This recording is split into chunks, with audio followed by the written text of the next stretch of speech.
بس یہ اس پر جو بحث ہے نا، میں نے قوانین و شریعہ کے آخر میں لکھ دی ہے، یہ مسئلہ مارکۃ الآراء ہے کہ کتنے اعضاء جو ہیں وہ جن کو دیکھا جا سکتا ہے۔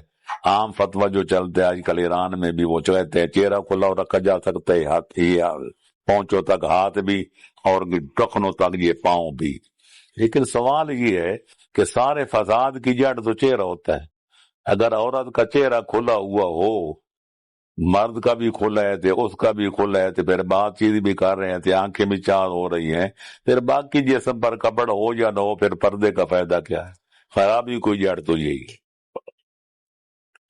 تو جو حکمت ہے پردے کی، مصلحت ہے، وہ تب ہی پوری ہوتی ہے کہ عورت کا چہرہ ننگا نہیں ہونا چاہیے، کھلا نہیں ہونا چاہیے، بس بات یہ۔ مفتی جعفر حسین نے ترجمہ لکھا ہے نا صحیفہ کاملہ کا، تو اس کی شرح بھی ہے، اس میں کسی جگہ مناسب جگہ پر وہ لائے ہیں کہ اسلام سے پہلے کسی شاعر نے 2 شعر کہے تھے، اس میں سارے اس نے منازل طے کیے ہیں گناہ کرنے کے، کہاں سے شروع ہوتے ہیں زنا کی تاریخ اور اس کا انجام کیا ہوتا ہے۔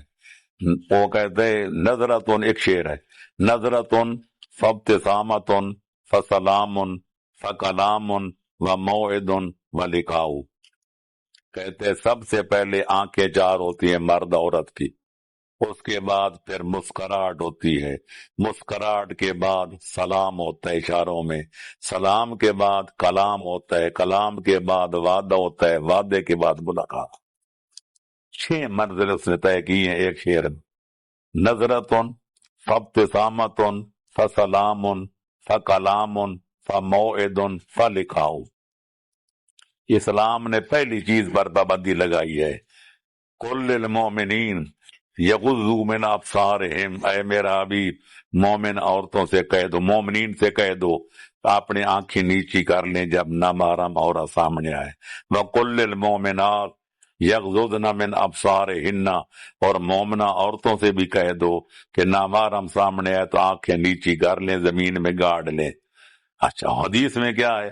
النظر سہم مسموم من سہام ابلیس، نظر کیا ہے؟ نظر بد، یہ شیطان کے زہر میں بجھے ہوئے تیروں میں سے وہ تیر ہے جو کبھی خطا نہیں کرتا۔ باقی تیر تو کبھی جھک جاتے ہیں، کبھی نشانے پہ لگتے ہیں، لیکن یہ نگاہ والا، نگاہ بد والا تیر وہ ہے جو ہمیشہ نشانے پہ بیٹھتا ہے۔